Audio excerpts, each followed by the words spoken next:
Gumawa po ako ng grocery bouquet for my aunt's birthday. This is supposed to be a surprise bouquet for her.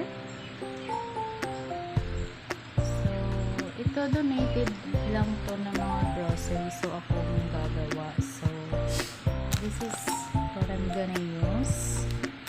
Meron siyang toothbrush, biscuits, noodles, shampoo, coffee, cocoa oat. Yan po yun. So, ito, may ginawa na po akong parang lagayan niya.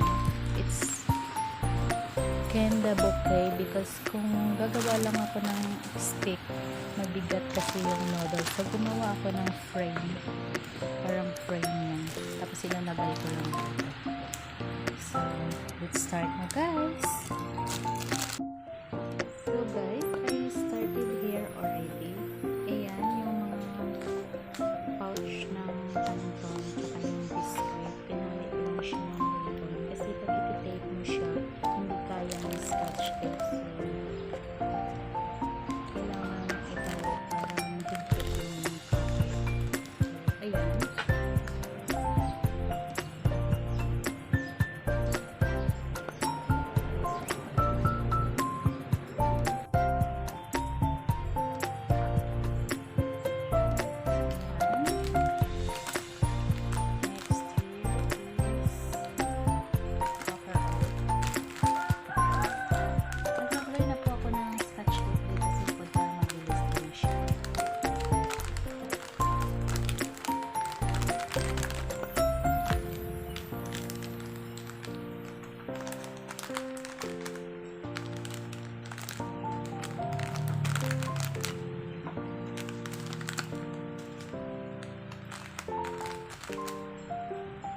Mix to guys eh. Meron siyang shampoo.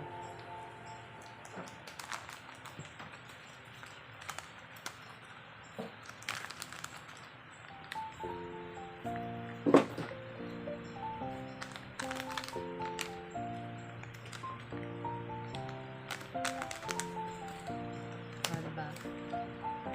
Ang bilis.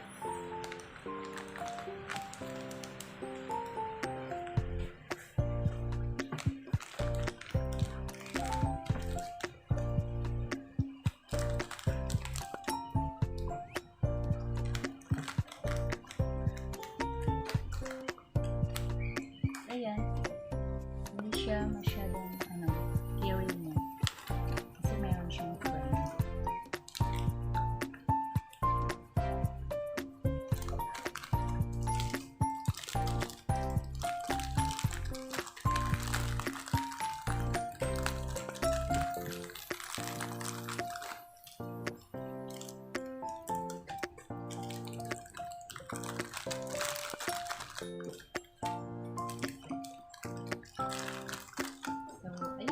Mabilis na siya.